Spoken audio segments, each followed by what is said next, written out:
The following content is not intended as a substitute for professional medical advice, diagnosis, or treatment. Always seek the advice of your physician or other qualified health provider with any questions you may have regarding a medical condition.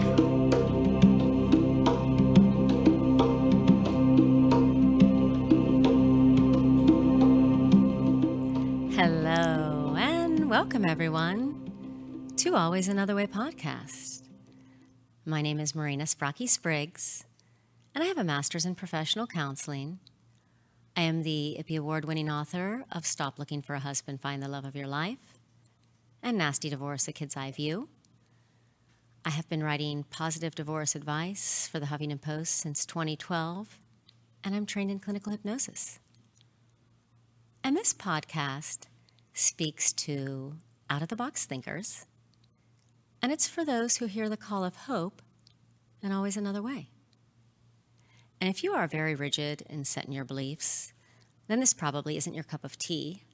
However, you should note, taste can and do change. And I want to ask again, everybody, beg you, please, please, please, please, please, take the little extra step. I know it takes time and it's one more thing, but go to your podcast app.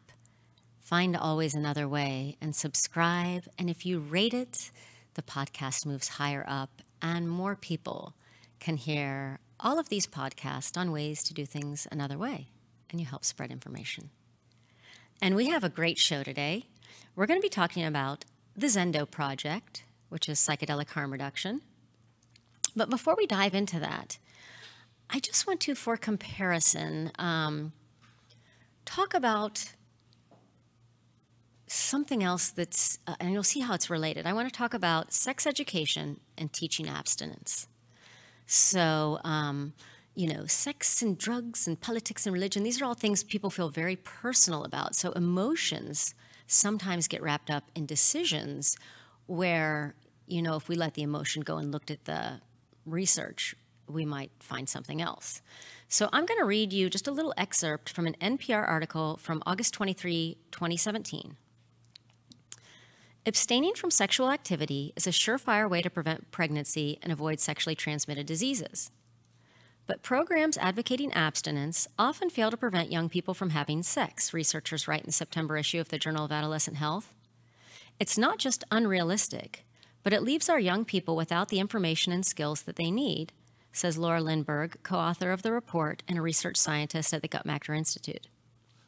The analysis confirms previous public health findings that abstinence-only education programs do not succeed in reducing rates of teen pregnancies or STDs. Moreover, public health data indicate that such programs have little demonstrative efficacy in helping adolescents to delay intercourse. When American teens do begin having sex, they may fail to use condoms or other forms of contraception, unlike their peers in other countries who have routine access to contraceptive education and counseling, the report suggests. Likewise, if you think about drugs and the whole just say no campaign, but the real statistics behind that. And now, of course, there's just always a middle ground. And I believe education is knowledge. And so the research is in, and sticking your head in the ground and pretending things don't exist isn't helpful for anyone. So we're here to spread some knowledge. And I want to bring on my guest, Sara Gael, MA, Director of Harm Reduction for the Zendo Project. Sara has received her master's degree in transpersonal counseling psychology at Naropa University. She began working with MAPS in 2012, coordinating psychedelic harm reduction services at festivals and events worldwide with the Zendo Project. Sara was an intern therapist for the recently completed MAPS Phase 2 clinical trial of MDMA-assisted psychotherapy for PTSD in Boulder, Colorado. She maintains a private practice as a psychotherapist specializing in trauma and non-ordinary states of consciousness. Sara believes that developing a comprehensive understanding of psychedelic medicines through research and education is essential for the health and well-being of individuals, communities, and the planet. She is also a ketamine-assisted psychotherapist at a psychotherapy clinic in Boulder. So welcome to the show, Sara. Thank you. Thank you for having me. Sure. So let's, I think this is new to a lot of people, to talk about all these things together. But let's talk about first, just tell everyone what the Zendo Project is. Yeah, absolutely. That's a great place to start. So the Zendo Project is what we call a psychedelic harm reduction peer support organization.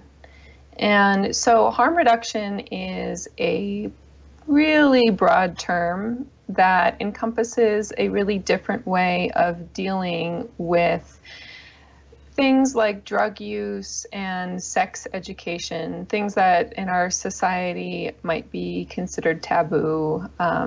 This includes addiction as well. So there's an organization called the Harm Reduction Coalition that people can look at, and that organization really describes like the big umbrella of what harm reduction is, and as it pertains specifically to drug use.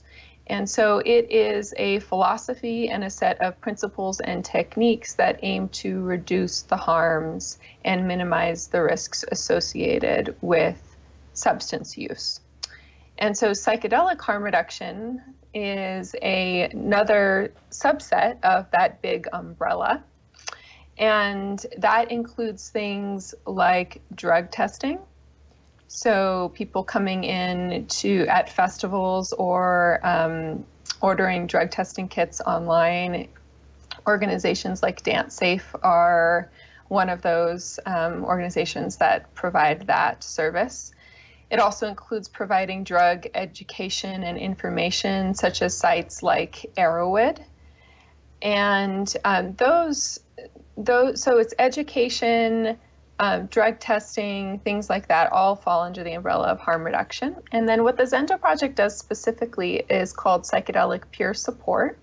And so what our focus is on is providing a safe space and specialized care with trained volunteers who are there to support people through emotional, difficult experiences as they relate to psychedelic substance use. And the Zendo Project operates at a number of festivals worldwide, including Burning Man, which is coming up soon, Envision Festival in Costa Rica, Lightning in a Bottle in California. And so we also have done a number of other events annually. And the other aspect, so that's one aspect of what we do, is direct service. So providing the space, providing the care for people to come who are having challenging experiences. And then the other arm of our service is providing education on how to help people who are having challenging experiences. So the education and outreach is really geared toward the public.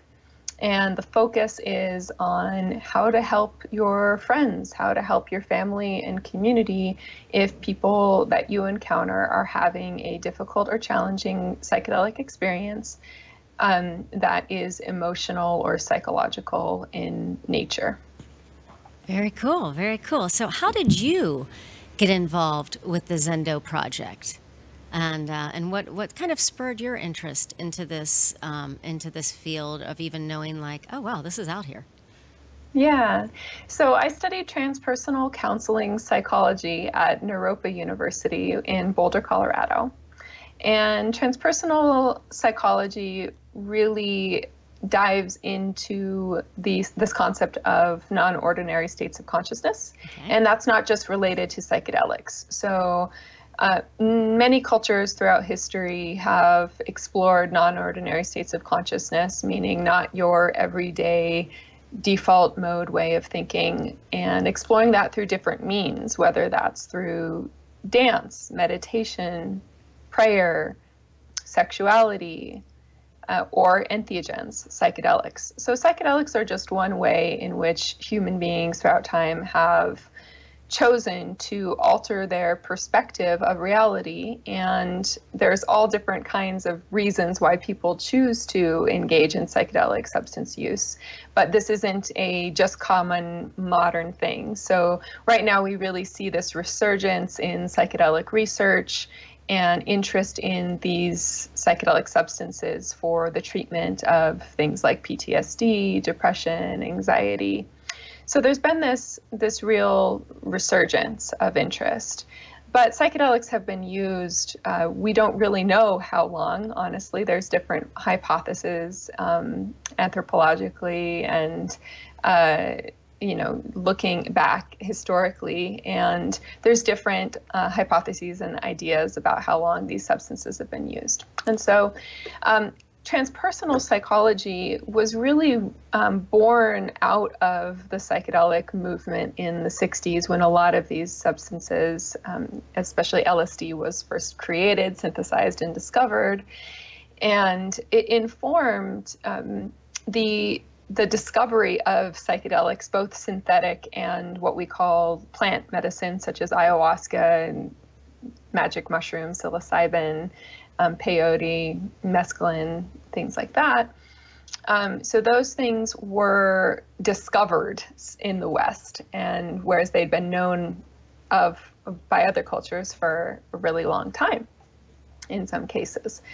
And so transpersonal psychology was really born out of that psychedelic movement in the 60s, and really informed by a lot of people's experiences, and not just lay people, but also professors, psychologists.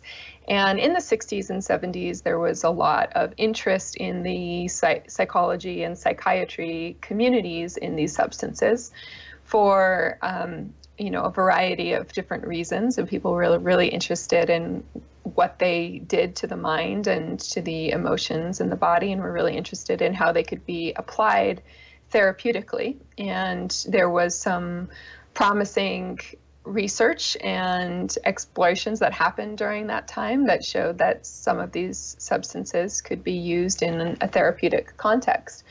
And so that all went really underground after the after the Reagan administration, and after criminalization of psychedelics. So prohibition came in, and these substances became what we call scheduled through the FDA and the DEA. So Schedule 1, meaning for all intents and purposes, no therapeutic value and high potential for addiction. Mm-hmm. Those are what we consider Schedule 1 substances here in the US.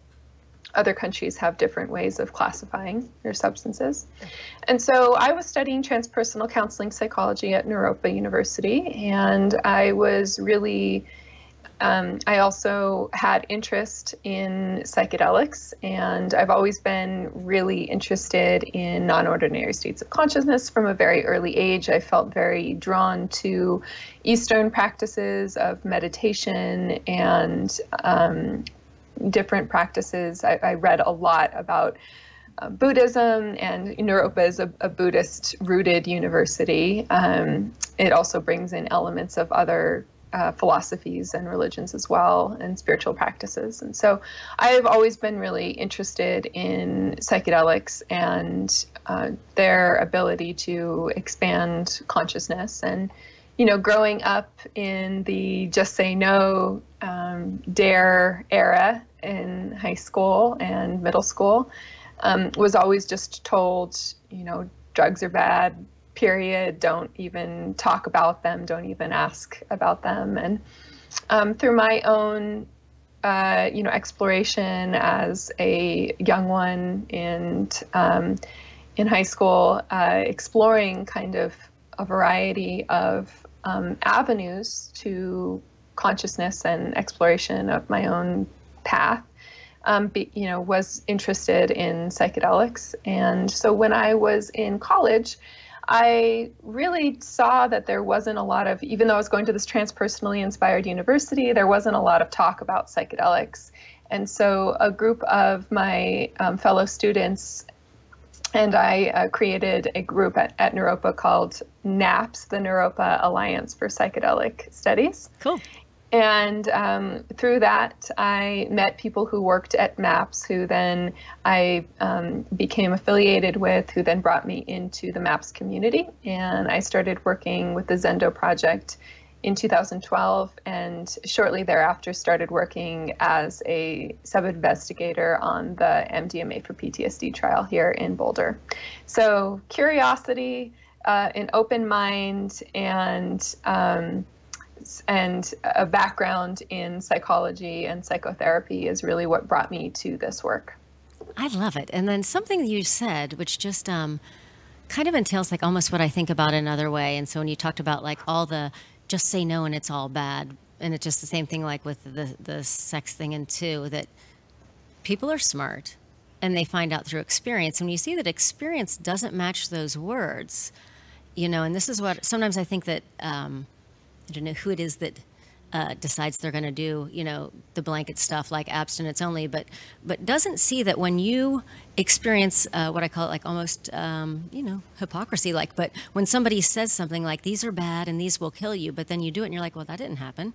And actually it was completely different than what you said.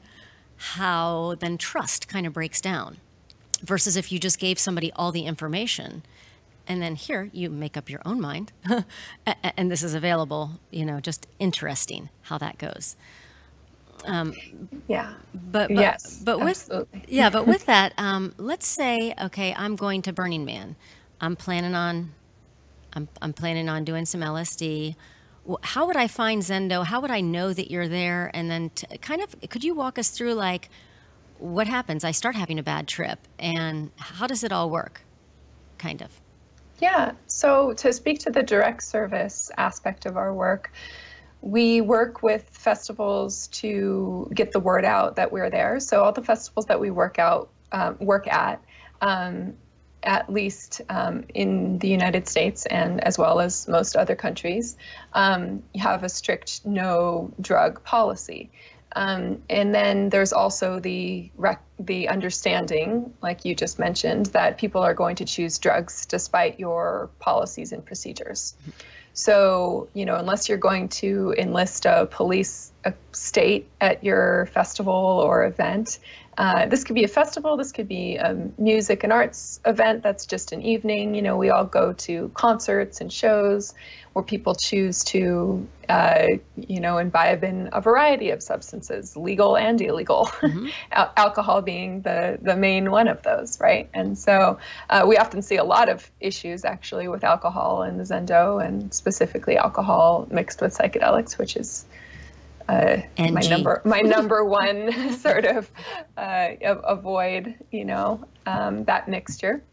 So yeah, we work with these festivals. There's a strict no drug policy at these events, and because we live in a society where they are illegal. And there are other places in the world, but in the U.S., you know, this is the way that things stand currently. So even with that being said, festivals understand that a certain percentage of the people who are going to attend their events, or music events as well, understand that people are going to be on drugs, and that they may come to the event already on drugs. They may sneak them in, a variety of different ways. So what they do is we partner with them to get the word out that Zendo Project services are there, and the messaging that we send out to the public is, if you're having a challenging time, a difficult experience, this is where you can find us. And we give people our address, and it's in the guidebook, it's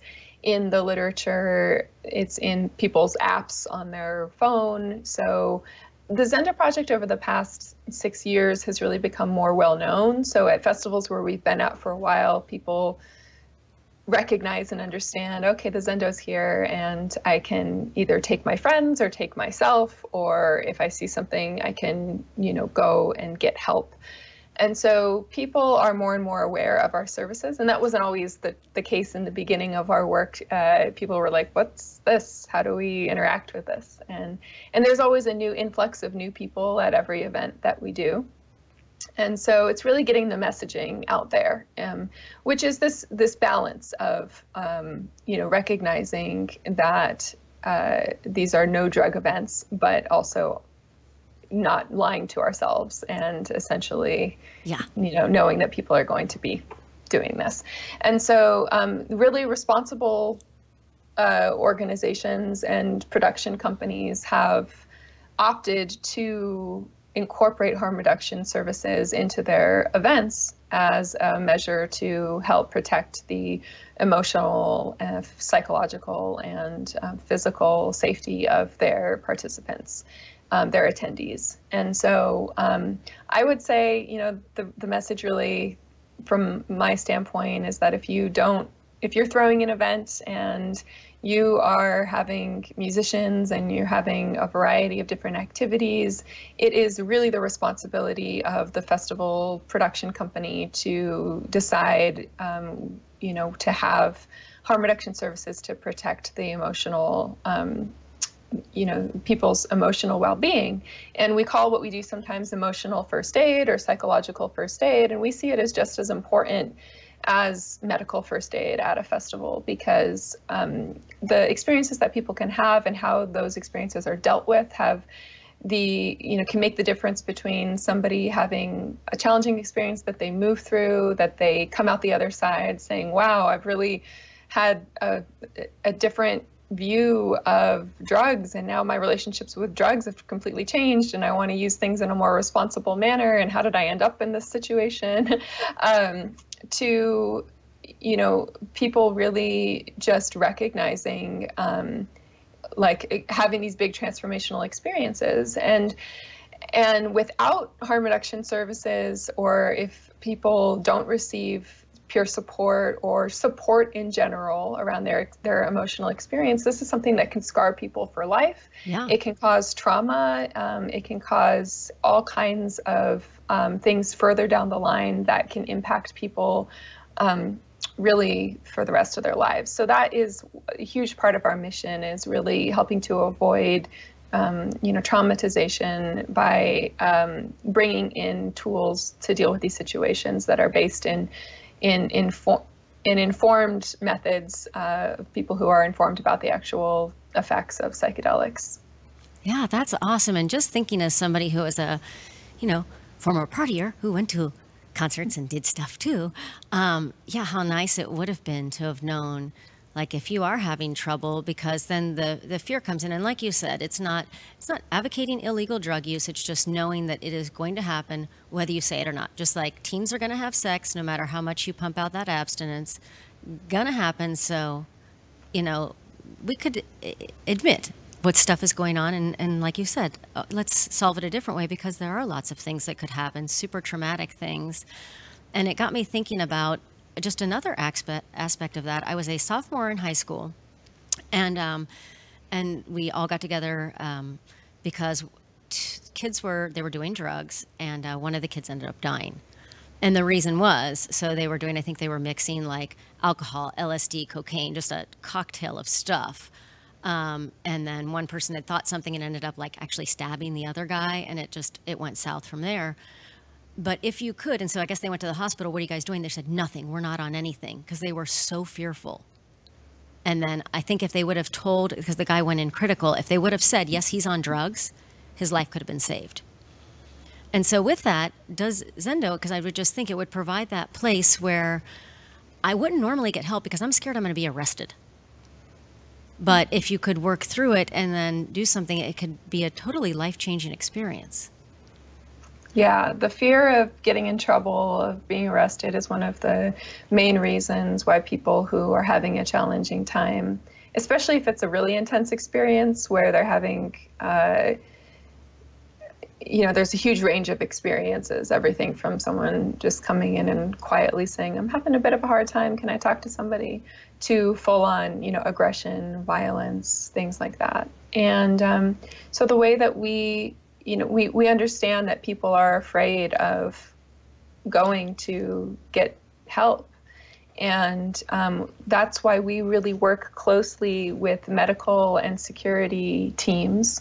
So, we're working in tandem consistently with these other emergency service teams. Love it. So that if even people come to the Zendo, they're still being checked out by people who are working in the medical team to make sure that there's no also physical, medical things happening simultaneously, because someone can have an emotionally difficult experience and a medically unsafe experience at the same time.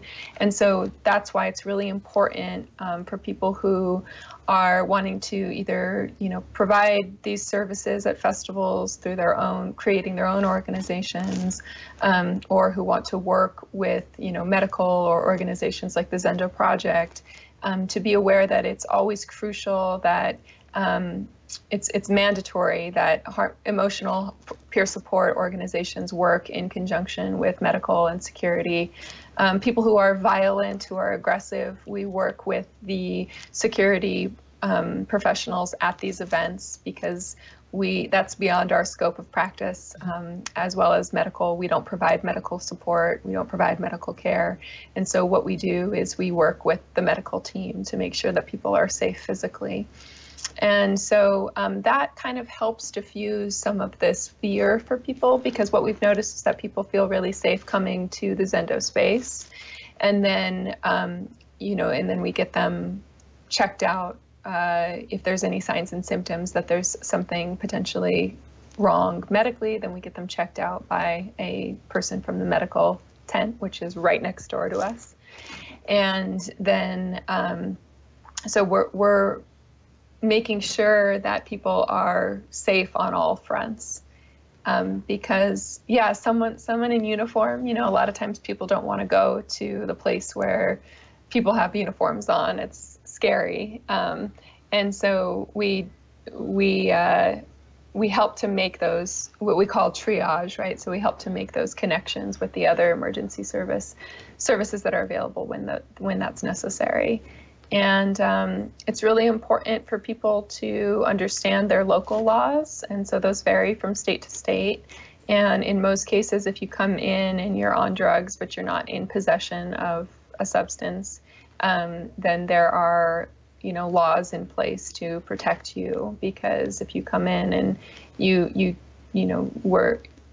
going into, say, a medical tent, and they need to know what's going on in order to avoid horrible situations like the one that you named from happening. And so, it's really tragic that it's really this whole system that's set up to put fear in people for getting help, which then leads to these really tragic situations. That's one of the ways, or a few of the ways, in which we work within that system to still ensure that people get the care that they need.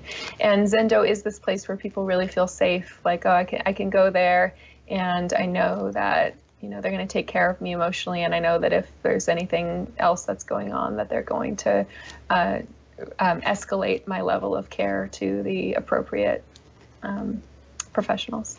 I love it. I love all of that.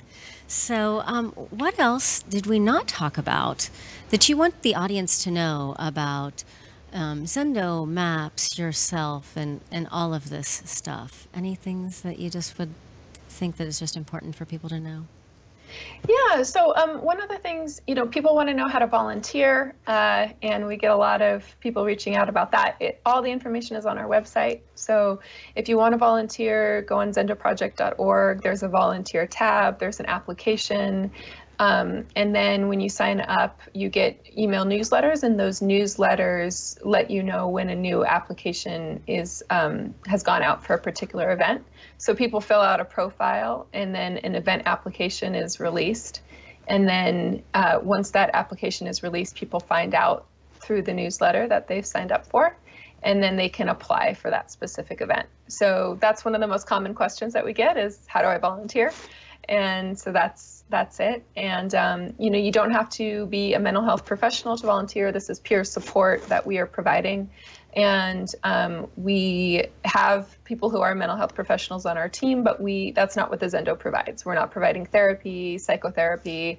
We're not providing, mental health treatment. We're providing peer support, similar to organizations like AA or NA, who provide, these spaces where other peers are supporting peers.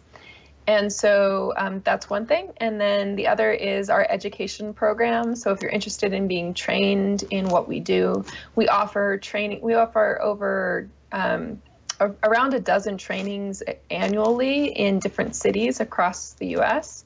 And so the thing with that is to also go to our website, sign up for our email newsletter, and then you'll get informed about when those trainings and where those trainings are going to be. And we try to bring those to as many places as possible. We're really working to diversify our outreach to underrepresented populations as well as other countries. So we'll be going to India in December, actually, and doing a training tour in India. We are looking at doing some trainings down in Mexico. There's different places that we are wanting to bring our services where they're needed in terms of the education and outreach. And then the way that it's often worked is that, people are interested in creating their own similar organizations to the Zendo by, calling it by a different name. And those people come, we can either do private trainings or those people can come to public trainings. And then they come and volunteer with us, learn about how to do this work, and then they create similar programs in their own communities. And that's really one of our main goals. Zendo's goal was never to bring our services to as many festivals as possible.